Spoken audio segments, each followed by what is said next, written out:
welcome to Regional Italian Cuisine. Of course, my name is Caterina Borsato, and on this amazing journey, I have ended up at a castle called CastelBrando, very famous in this area of Veneto. In fact, in terms of its location, it's about halfway in between Cortina d'Ampezzo in the far north and, of course, Venice. So we're smack bang in the middle of Veneto country and Prosecco country. But this castle has got amazing history, and I'm going to get one of the gentlemen to take us through a little bit about the history and when it started.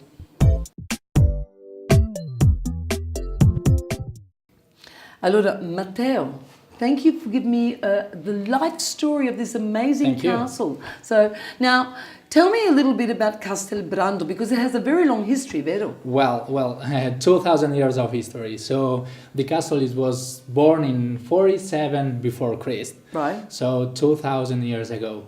And now, along the years, there was so many restoration.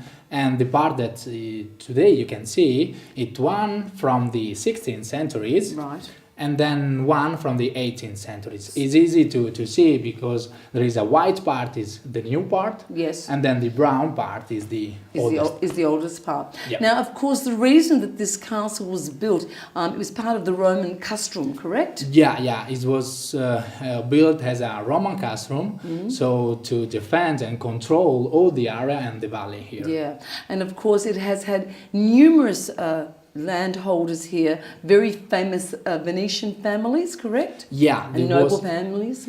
The owner of this castle was for 500 years was the Brandolini family. The Brandolini family, and that's why we get the name CastelBrando. Is that right? Yeah. Today the right name is CastelBrando. Yeah. The original name was the Castello of Brandolini family. Right. Okay. Yeah. Today the name is CastelBrando, is the short of Castel and then Brando as Brandolini. Interesting. You know. Of course, we are on a fairly amazing road because now, what did you say? It was the Claudio Augusto? Altinate, yeah. Altinate, which is the route. And it actually is a route between Germany and Venice. So very important, yes? And it was like very important for the commercial. Yes. And between the states, the village. And then the castle was very important to make some attention to this route. Now, Matteo, let me tell you, we're standing in a very interesting part. These are all the original walls because this is the area where they used to produce some of the weaponry. Yeah. Today is a weapon museum. Yes. But we are in the original and more ancient part of the castle. Right. So the walls are all original, and the weapons that you can see here today, some is original. Yeah. The other is all reproduction. Which is one's behind us, and of course a very famous man from Pordenone. Pordenone, yes. What was his name? Is Fulvio Deltin. Fulvio Deltin, that is a good northern name. And of course, some of his work can be seen on some of the past films like Braveheart and Robin Hood. So very, very important person who actually understood the art of making weaponry. So it's amazing. Well, I have just loved this place. And on that note, I would like to go and meet with the wife of the proprietor, who along with some other partners actually run this castle, and it's just fantastic. It's blowing my mind. I feel as if I'm stuck in history. Thank you, Matteo. Fantastico. Dammi un bacio. Thank you.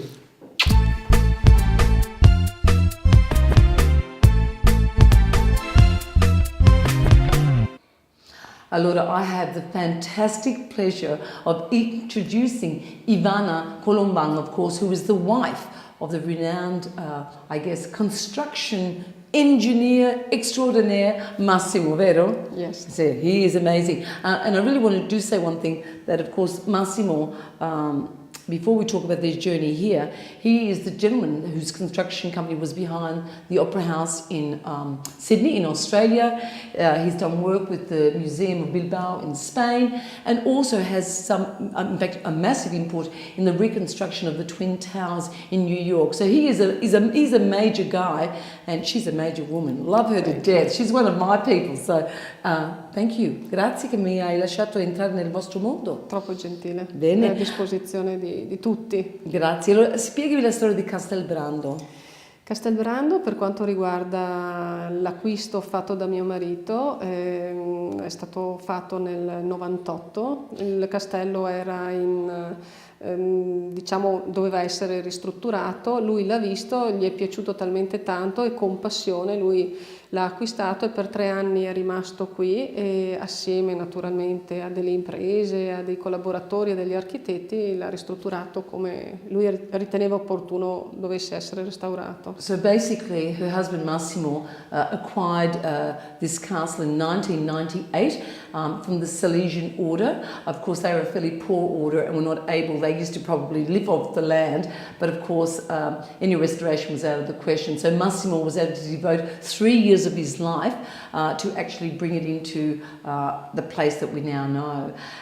E allora poi lui ha aggiunto anche una parte di ristorazione, no? Sì, allora lui ha cercato di restaurarlo così com'era, lasciando le parti diciamo antiche come erano in originale, sì. E poi ha aggiunto dei servizi, ad esempio non c'era un garage, quindi è stato aggiunto il garage, non c'era un ristorante diciamo easy con una pizzeria, ha aggiunto sì. anche quello, tutto a servizio dei visitatori. All right, so what he's done, he's brought it into, as I said, into a commercial world.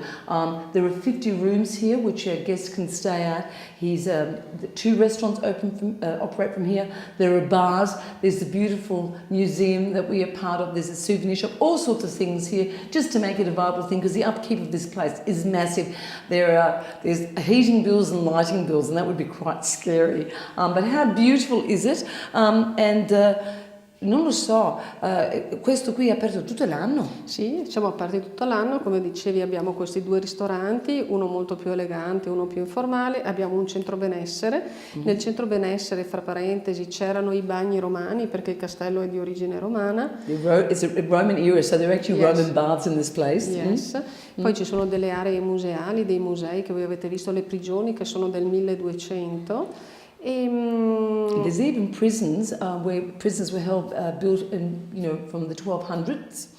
Sì, e noi diciamo che il castello viene utilizzato, è a servizio dei congressi, facciamo parecchi congressi, arrivano delle aziende da tutto il mondo, fortunatamente siamo anche contenti di questo.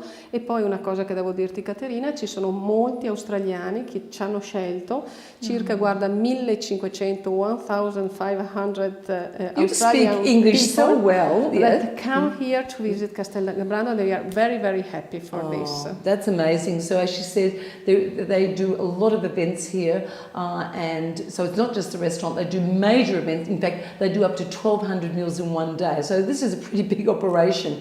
But most importantly, she said that at least 1,500 Australians visit this place, CastelBrando, every year. And I hope that we have just given you a little insight in this little piece of history.